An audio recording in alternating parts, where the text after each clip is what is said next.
Hello, everybody. I just can't believe this moment in history right now. Can you believe it? I'm here with somebody I've learned from, watched, listened to, been mentored by from a distance, and I'm in the same room with them today. Isn't God great? Anyways, we get to hang out with Pastor Andy and Sandra, and thank you so much for doing this. Yeah. Thank you so much for having us. Hey, thanks for coming our way. You made it easy. That's right. Oh, come on. It's an honor for us. That's the least we can do based on you guys' input into our lives and into our church's lives. So thank you very much. Andy, you have this famous phrase that you say that I've stolen from you and repeated it 1,000 times. It is your direction, not your intention, that determine your destination. And you've said that over and over in leadership environments, and now you say it in the parenting environment. Tell us a little bit about why this idea of the principle of the path is so very significant for parenting. Because every parent, whether they recognize it or not, they are parenting in a direction. Mm-hmm. And our direction, as you just said, determines the destination. It's true in organizations, it's true in business, it's true financially, in marriage, it's true in parenting. Yep. And we have 3 kids, they're all married, older, we have adult relationships with our kids. And you arrive one day and you realize, oh, this is where we are. I mean, you know this. It's where we landed. This is where we landed. And if you don't parent on purpose toward a defined win or an it, as we talk about in the book, you're going to end up somewhere. Mm-hmm. Why not choose it? And we know, in fact, everybody listening knows, in the chaos of parenting, who has time to stop and say, what's the win? What's the goal? What's the it? Yeah. So we wrote this book to do 2 things, to encourage parents to stop and ask the question, what's the win? In other words, when our kids are adults, what do we want to look back on and say, we did it? Well, what was it? We got there. What is there? Yeah. And then secondly, we share our it, our win, our parenting win, and we highly recommend it, and we talk about how we got there. So that's right. Yeah. It's a little bit scary when you think about writing a parenting book, because what it sort of implies is we are great parents. We think we're so great. We decided we'd write a book about it, and we got it all right and all perfect, and nothing could be further from the truth. Just ask our kids. We are not perfect parents. We do not have perfect kids, but we determined our it early, and having obedient, perfect little kids and older kids was not the goal. The goal for us was to get to the end of the parenting journey, or the heavy lifting parenting journey, with relationships intact.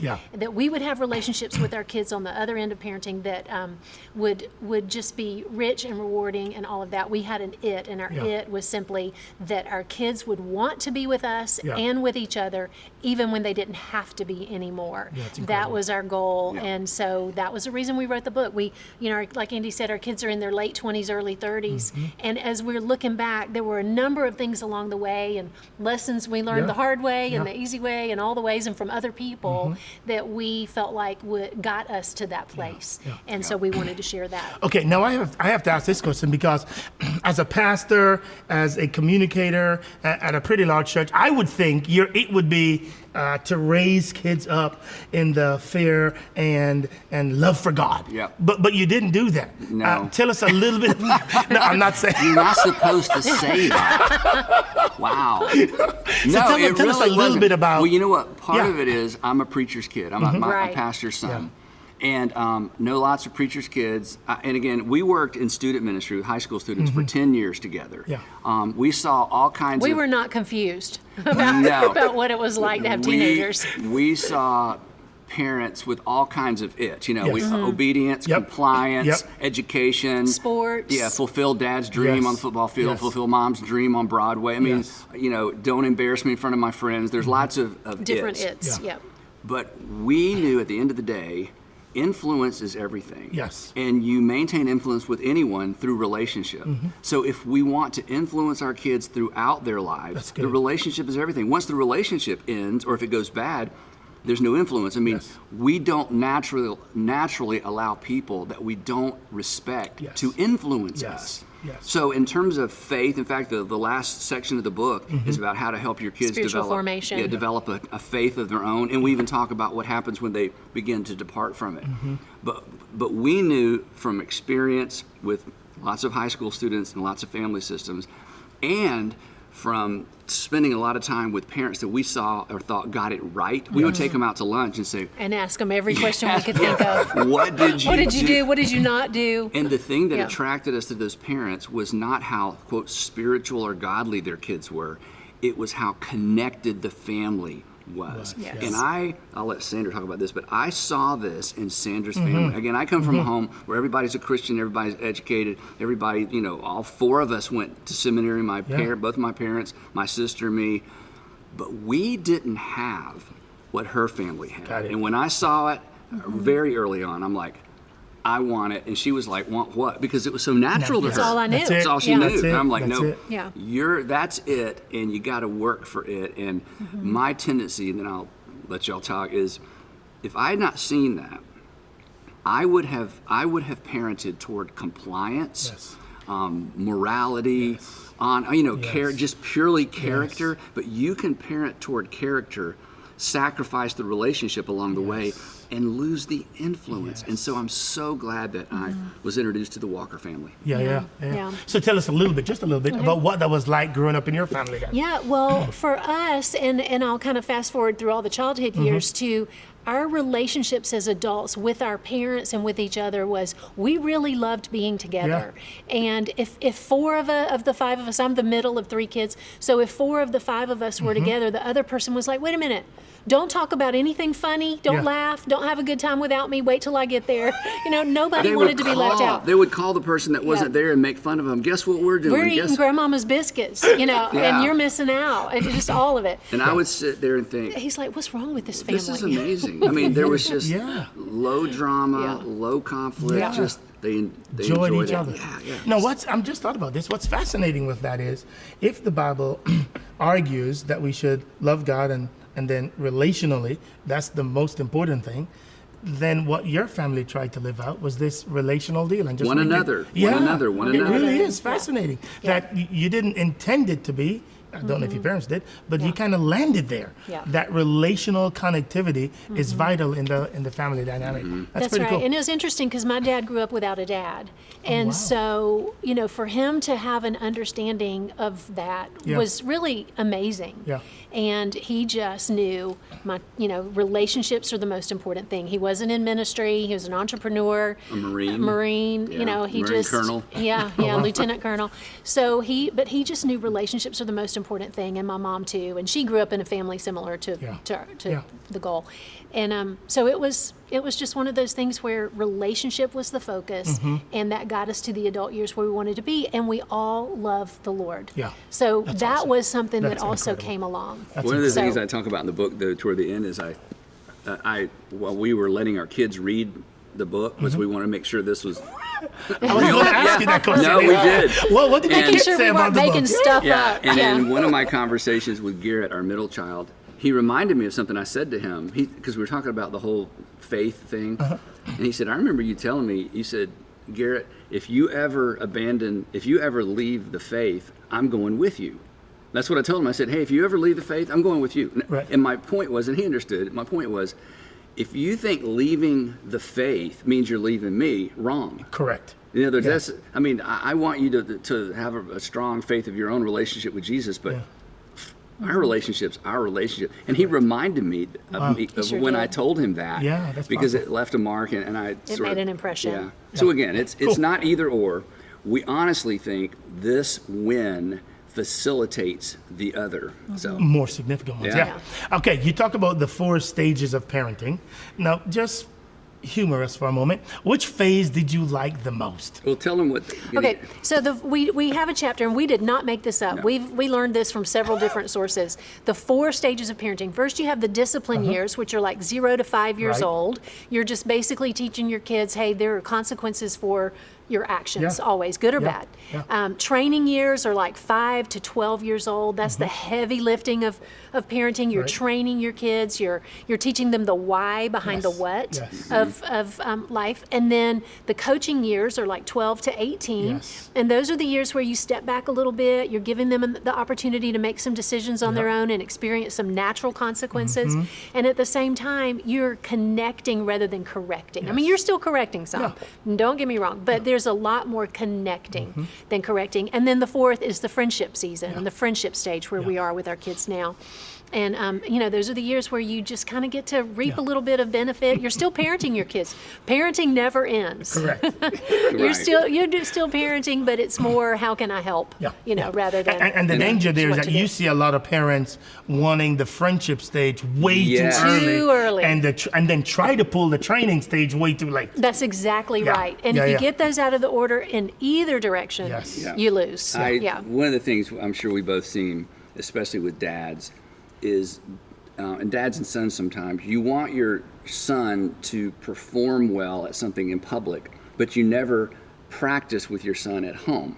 So you don't take time to practice with him. Then there's a game or a performance, and it's like, then you've seen the dads, they coach from the sidelines. It's like, hey, you didn't do any of this at home. Correct. You never carved out time for this, but now that the game's on, you're embarrassed by, So those training years, we did, and we talked a little bit about this, literally, we knew you can't expect a child to do something well if you haven't practiced. Practice is what develops. Right. So we would practice greeting someone at the door. We practiced everything. We made everything a game. Everything was during a game. That training season. Wow. Yeah, I would stand outside. They would come and open the door. Hi, Mr. Stanley. Welcome. Let's get those hands out, eye to eye. Let's do it again. I mean, anything that we wanted them to do, that we knew we would expect them to do in public, you have to practice at home. That's good. So that's sort of the training. Yeah, during the training years, everything is fun and nothing is boring. Yeah. Then you get to the coaching years and everything is dumb and nothing is fun.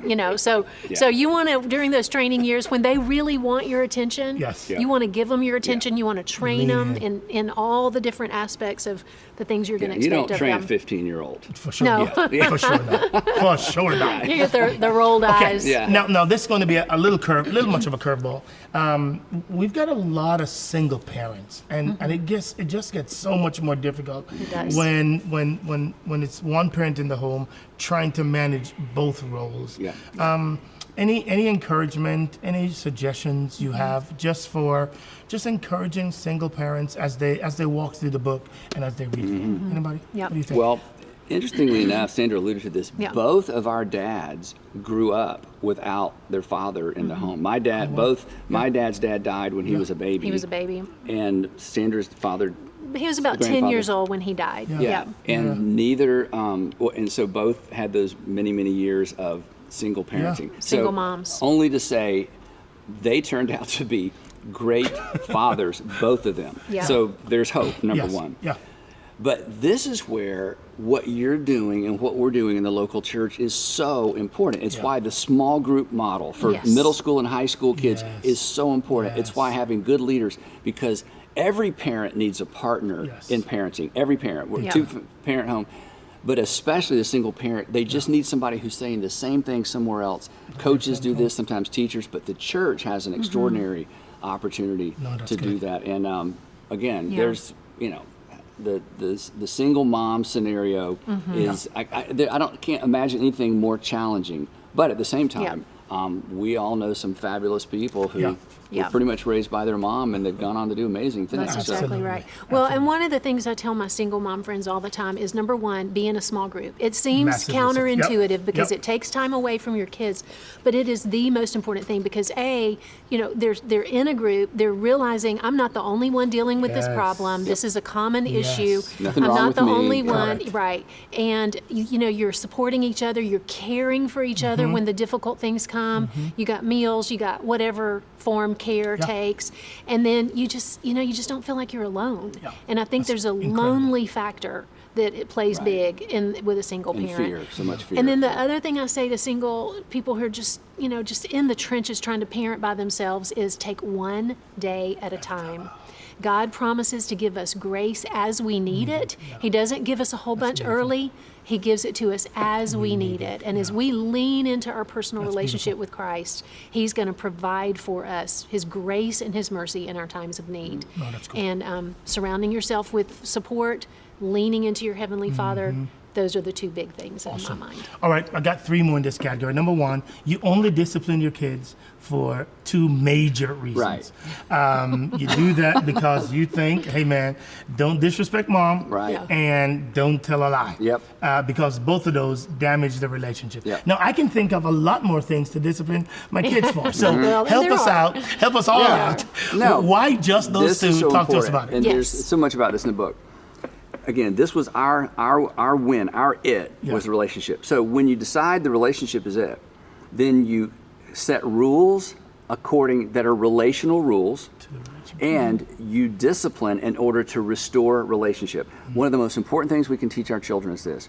When they disobey a rule, whether it's breaking the law later or breaking a rule in the home, someone is hurt or injured by that. You have taken something from someone. Yeah. So the issue isn't the rule. The issue is who was hurt Yes. or disadvantaged or taken advantage of because you broke a rule. Yeah.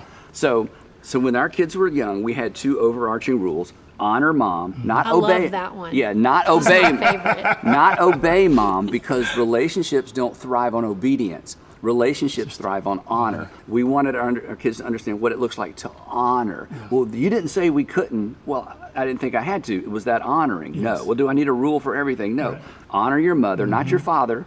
Honor your mother. If you honor mom, we're going to be fine. Right. And then they're going to watch me honor mom by making sure they honor mom. And then don't tell a lie. And this is important for us because of what we do. We did not tie don't tell a lie to the 10 Commandments. We tethered or harnessed don't tell a lie to this. When you lie, you break the relationship. So I don't want you to lie to me because I don't want you to break our relationship. So when our kids were younger, and this went on through middle school and high school, when I confronted them about something, and I knew, because I was 14 once, I was 16 once, and I knew they would be tempted to lie to me, I would say this. I would say, hey, Andrew or Garrett, it was usually our boys, hey, I need to ask you something, and I know you're probably going to be tempted to lie, because if I were you, I would be tempted to lie to me, so I've set them up so I don't take them off guard, and I really hope you won't lie to me, because it'll break our relationship. I really don't want our relationship to be broken. That's the setup. Yes. So, okay, here it comes. Yeah. And then I'd ask them the question. Correct. And I just wanted to put it out there. What's at stake isn't just telling me the truth. Right. What's at stake isn't avoiding punishment. me and us. Yeah, this is more important to me than whatever it is I'm about to ask you about. Beautiful. So we tied the relationship to everything, and then we tied relationship restoration to how we disciplined. Yeah. We saw so many parents who immediately opted for take the door off the bedroom, take your No more freedom. PlayStation away, no more freedom, sit over there, you can't go anywhere, you're Right. restricted. That never worked. Never worked. It just alienated and isolated, and kids learn, I'm going to be more careful next time. Not right? to get caught. Yes. Yeah. Yes. So we tried, and takes so much more time, so much more Lot creativity. more mental calories. A couple of great illustrations in the book. Yeah. How do you create discipline? How do we discipline our kids so that they experience the humility and the humiliation of having to restore a relationship?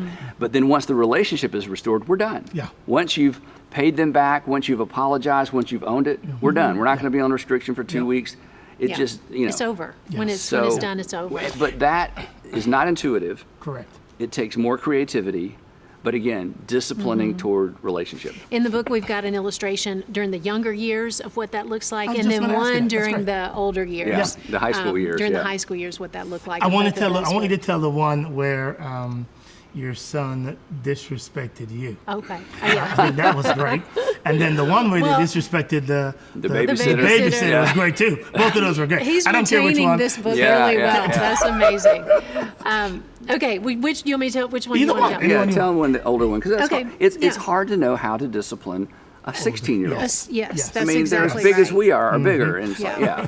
So I say about this particular story that I'm going to tell that this was Andy's finest parenting moment, because it was just a brilliant response to something. So with one of the main rules being honor mom, there was an incident that happened where one of our sons was very disrespectful, and To her. when Andy Very. got home and I shared the story, I thought, oh, maybe I just should have kept it to myself, because I could see in his whole demeanor, this is He was this is a 16 big when this deal. happened. Yeah, he was Yeah. 16. He was driving, and so when I told Andy the whole thing, Andy, just pause. So why don't you pop into the But story one of the right things here we and talk talk about, this? the older our kids get, the longer we can wait between what they've Right. done wrong and how we discipline them. During the early years, it needs to gotta be be immediate. immediate. Yes. But in real life, you know this, you can break the law and you don't go before a judge for months. Absolutely. And you may not There's go. a big gap. Right, there's a big gap. Yeah.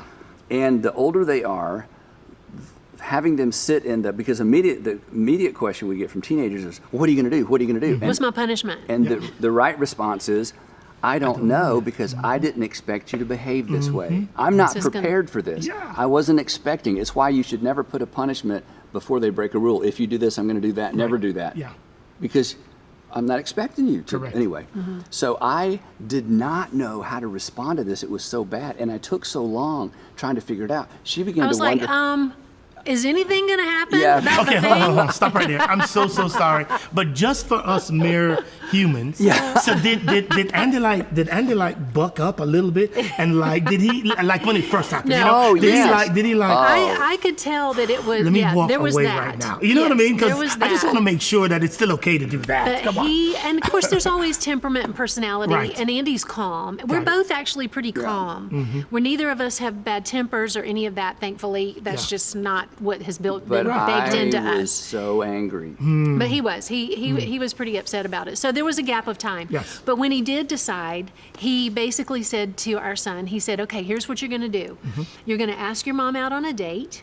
You're going to take her to dinner, buy her dinner, and ask for her forgiveness. Apologize appropriately, ask for her forgiveness. Which And he's like, 16-year-old oh my gosh, wants to Dad, do just that, take my right? keys. That's right, that's right, Take that's my right. phone. Don't make me do that.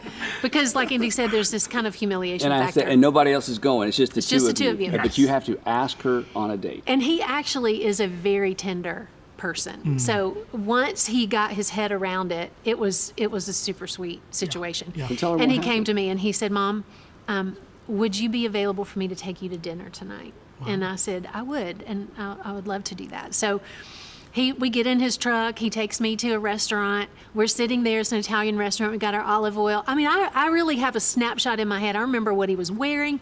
I remember everything about the restaurant. We got our olive oil right here, we got our bread, we're just dipping our bread and talking. And he goes, Mom, I just want to tell you, I'm so sorry Wow. that I was so disrespectful. Wow. And one of the things we taught our kids early is you restate what you did. You don't just say sorry. Yeah, sorry is an incomplete sentence. Sorry, That's sorry good. doesn't cut it.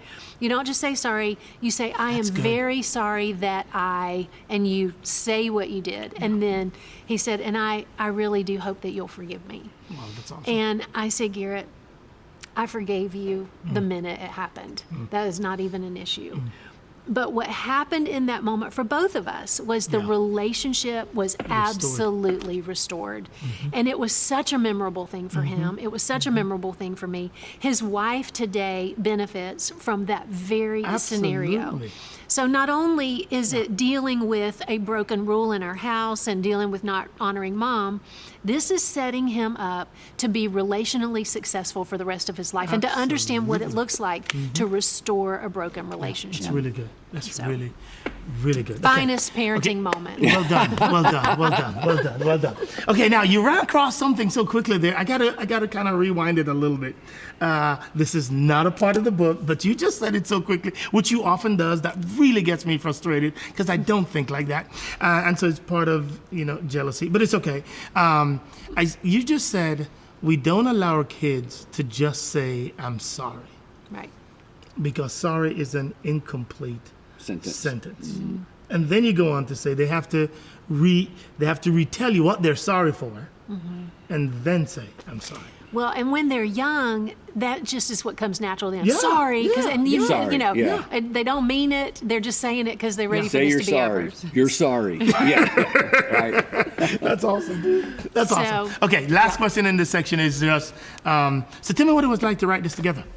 We have a lot of pastors here, and them and their wives want to write books together, but it's hard. They're two different personalities, trying to get on the same page. It's all difficult. Tell us what was it like for you two to write this book together?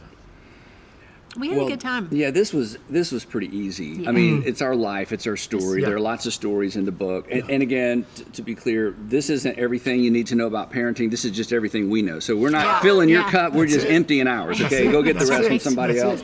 Yeah. And so it was fun to think through and remember. And We did separate chapters, Yeah. so I'd be writing a chapter, he's working on another Yeah. chapter. Yeah. Often we were in the same room working on it at the same time. And we would remember stories at different times, or I'd know what he was talking. I'd say, you remember that time?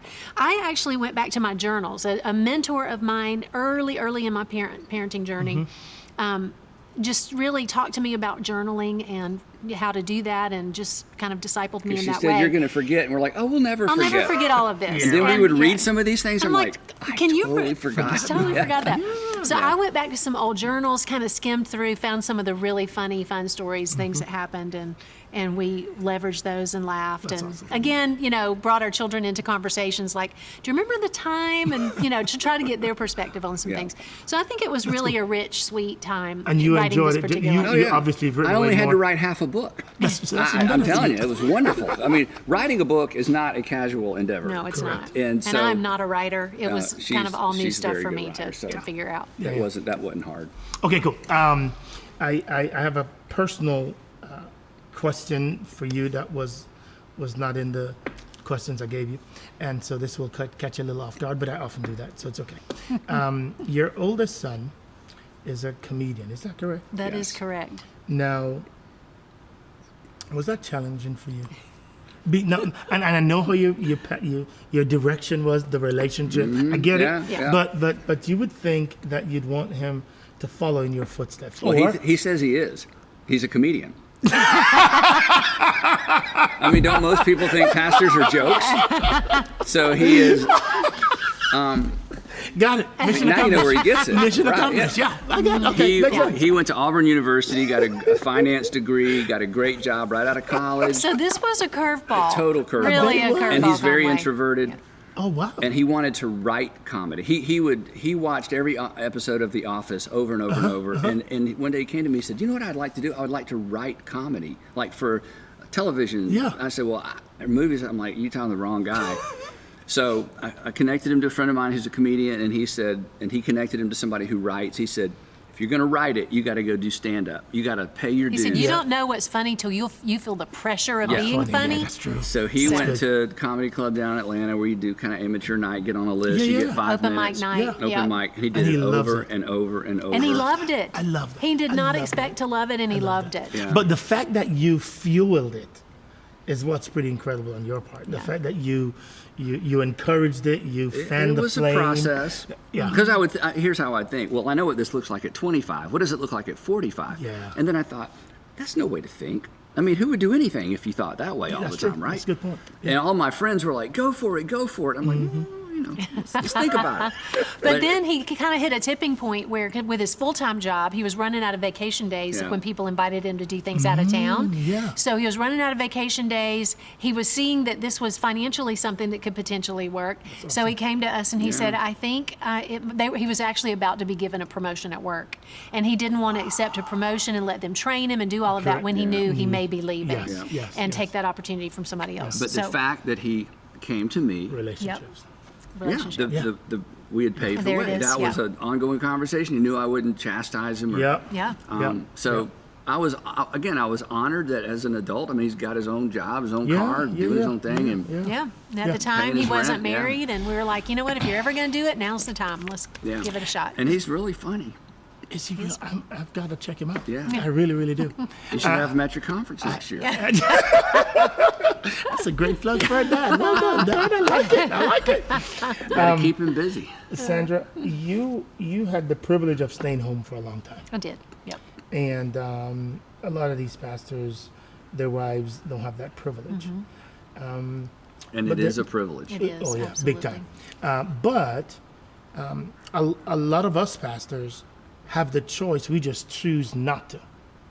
I want you to talk to us a little bit about, both of you, please, if you don't mind, just the significance of that decision. In other words, if as pastors we have the opportunity to do so, why do you think it's so significant? Usually because coming at least from my environment, I just didn't want to be broke again. So for me, it was I just want both of us to work, Right, so that we don't have to worry about that. Yep. Absolutely. But sometimes you've got to really count that cost and remember the direction that you're trying to get to. Talk to us a little bit about, especially the younger pastor who might have that opportunity. Yeah. Why should we do that? Well, I think one of the things about the understanding the stages of parenting, there is also an ebb and flow of what's required of you as a parent during the different seasons of life. So during those early years, I had the opportunity to be at home, and I just didn't want to miss the things that I knew I couldn't get back. And once our kids transition from one season or one stage to the next stage, that stage is over. You're not going back. And during those training years, same thing. We chose to homeschool during some of those years. She points and to me, so, but she chose to homeschool. I was all for it as long as she did it, because I was not good at it. And so that, of course, dictated that decision. I was not going to be able to do anything else if I was going to focus on that. So, but for me and my mindset and my personality and my temperament, I just simply looked at all of that and thought, these are some years. I've got a long time, hopefully, if I'm healthy and everything goes as we as it normally does. I got a lot of years to do ministry. I've got a lot of years to do some other stuff.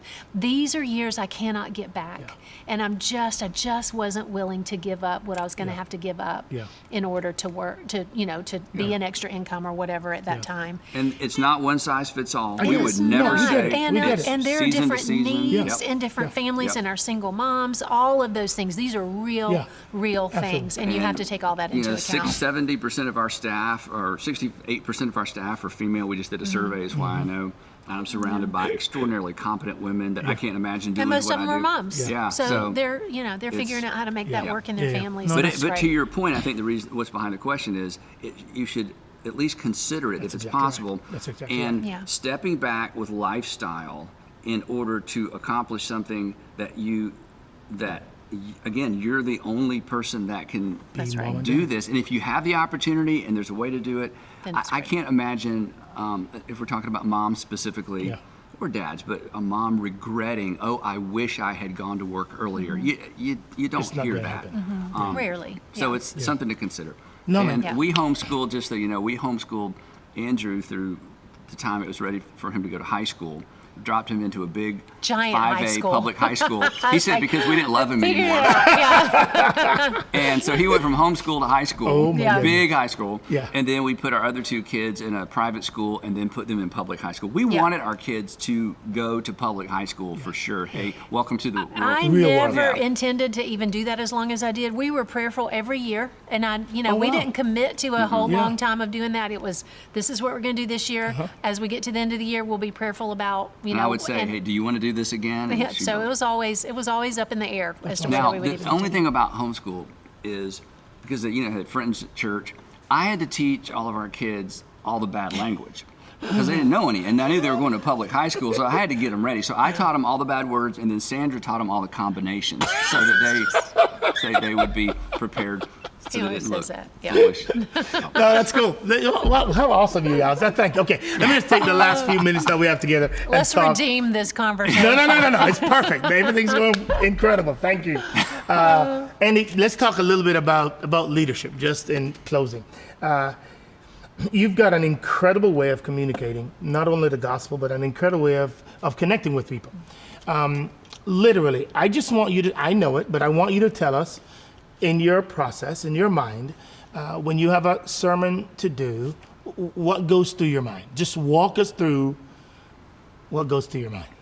So many people ask me this question, and I don't have a great answer. But here's what might be helpful. Okay. And interrupt me if it's like, that's not helpful. I work so far ahead. For example, I start a series this Sunday. It's a 3-part series. I turned all the outlines in before Christmas to my team. Yesterday, I finished the first part of my next series, and there's 2 Sundays in between with guests, with a local. So for me, I want to be so far ahead because it gives me time to incubate. I'm able to give my outlines to staff to look at, to get feedback weeks in advance. This helps with programming. This helps with everything. And when I hear pastors say, I work better last minute, I'm like, you only say that because that's all you've ever done.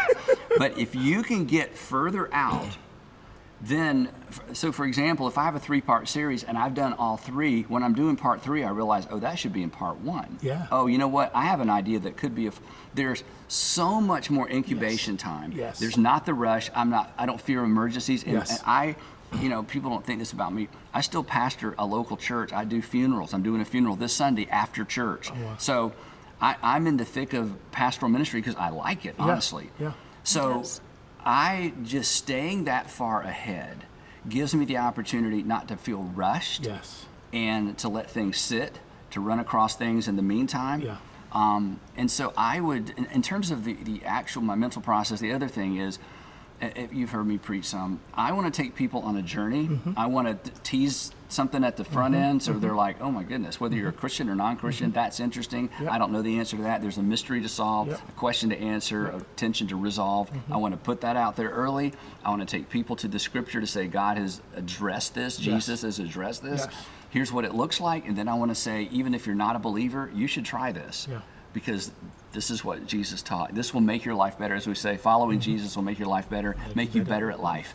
That's my one-line evangelism that I came up with years ago. Elevator pitch. My elevator pitch for Christianity that I then began using in messages. So the time and inviting input, Yes. just huge. super specific. In our country, when there have been racial issues, and here's the white guy and here comes Sunday and Got we need it. to talk about this. Got it. By working ahead of time, when we have to interrupt the regularly scheduled program to deal with something that's cultural, I don't feel as so much Boxed angst. in. Yeah. Yeah. And because I'm in the habit of inviting staff members to speak into my outlines ahead of time. incredible. I have been so well served by our African American staff to give them the outline and say, where are the landmines? Where am I saying this wrong? Yes. How could I say this better? I don't want to be misunderstood, but I don't want to ignore what's happening. Correct. So just the fact that our staff is accustomed to that's not the exception to the rule. That's the rule anyway. It's good. It's In good. those special moments, those important times, that's just part of the routine around here. No, that's good. And one last thing to the pastors, the communicators, you're being evaluated every time you speak. So evaluation isn't something you have to invite. Everybody's doing it. Your wife is evaluating, right? Your husband, your children. It all gets evaluated. The question is, are we learning? Are we gaining from the evaluation? The only way to gain from it is to systematize it and to invite people in. So that's my No, that's great. That's synopsis incredible. on preaching. Okay, now you've begun doing this a little bit more, so I'd like to hear yours too. Some ladies Well, in the audience would love to hear how you go about the process. It's so funny because even getting ready for some of these interviews, we're sitting on our 2 sofas in our living room last night, and he comes out with his Kindle like he's about to read. And I'm like, oh, no. We have to talk about tomorrow.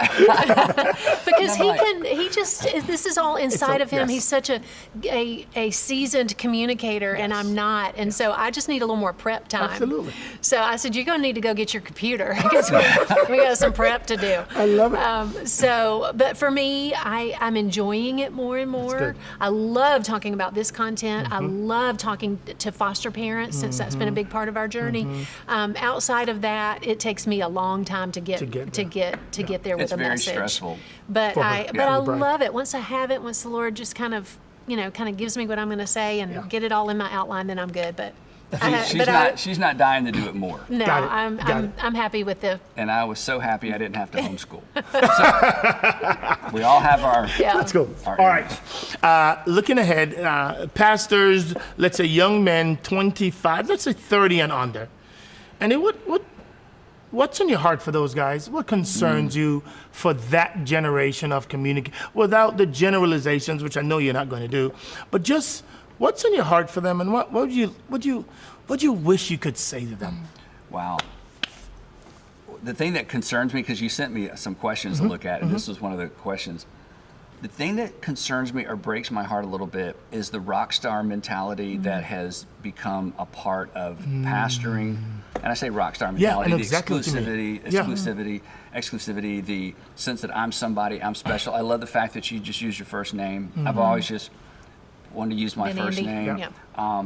There's nothing special about us. We know that. Yep. And but this, the super fast growing church, kind of the got to get it going fast, got to get all of that. I was raised in the opposite of that, and I have seen that undermine the success, especially of super talented male communicators who can draw a crowd because they're so good. Yes. And then people are like, "Oh, pastor, and it's spiritual, and you're so filled with the Spirit, Anointing, you're all so that." anointed." Yeah. I'm like, no, he's just got a good gift. It's a gift. I'm not diminishing the role of the Holy Correct. Spirit. Absolutely. The New Testament is very clear about this. We are given gifts. What we do with them is up to us, and hopefully we submit them to the leadership of our Savior and our King. So the thing that concerns me a little bit is young men who get in for really good motives. They love God, they have a gift, they see people respond when they teach, and they want to do that more. All that's great. And then if they're not careful, there's what we talk about, there's the evolution of a court. Before long, people love them so much, they love them into unhealth. Yes. Now, as a preacher's kid, Yes. I saw this firsthand with my dad. And I'm convinced it gives me and people like me a healthy sensitivity to how badly that can go. Yes. So I have fended off, to use the term, the evolution of a court. I'm not special. We don't celebrate my birthday. I don't want anything for Christmas. Don't give me anything. And as pastors, if we're not intentional, people who are well-meaning and love us can ruin us. So, for the young pastor out there, they look at you or they look at me and they're like, "Oh, I want to be like that someday." And years ago, people don't ask me this anymore. Years ago, young men always would come up after the service, "Andy, I want to do what you do. What do I need to do?" And this is what I would say. I would say, number one, you have to be born into the home of a famous pastor. That's number one. You want to know how I got here? Number one, okay? My dad, right. Then your parents have to go through a high-profile divorce. Yes. That's number two. They're looking at me. I'm like, "Hey, you want to know my story? That's my story." So, look. Just submit yourself to the Holy Spirit. Submit yourself to King Jesus. Take advantage of opportunities, and remember, you're not special, right? We're just jars of clay. If you follow Jesus through the Gospels, you see him serve rather than be served. Every time. And that's the bottom line. Every time. That's great. That's great. All right. Now let's talk about the future of the church. You've been in a lot of hot water, and I enjoy watching you navigate some of those. I'm glad you do. She can't even repeat what she says when she sees me charging off into battle. battle. Anyway, go ahead. Back to you. But Sorry. I just love the fact that you've kept the unchurched the priority.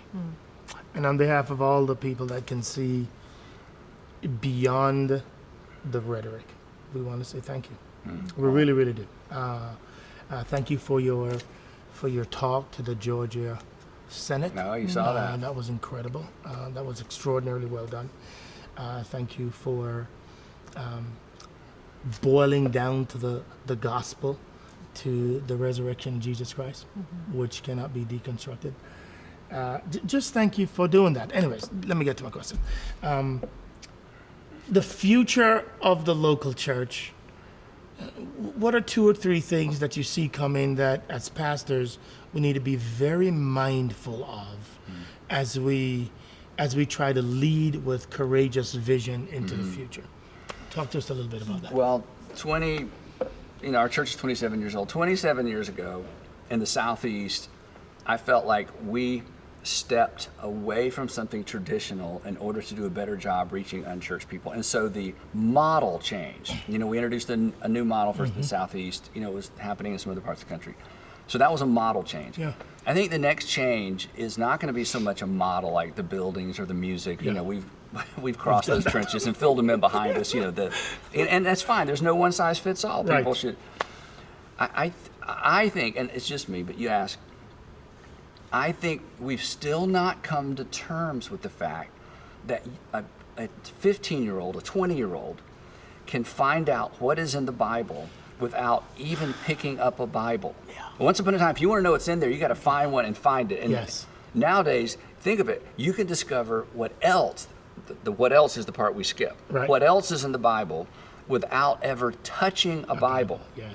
So we still use antiquated, everybody has to have a book, language in our preaching and our teaching. And for years and years and years, you just pointed to it, we have anchored people's faith to the Bible. The problem is, in the first century, people's faith were anchored to the event that launched the movement that eventually brought us the Bible.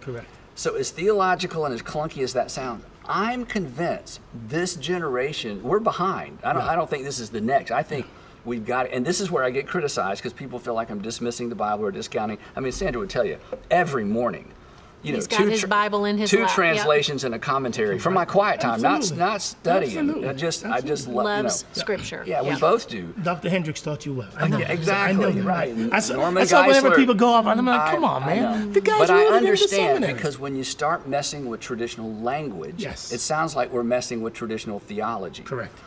But I think for the sake of my kids and their the 20-something, the 30-something-year-olds who are trying to hang on to faith and wonder, is it relevant? Does it work anymore?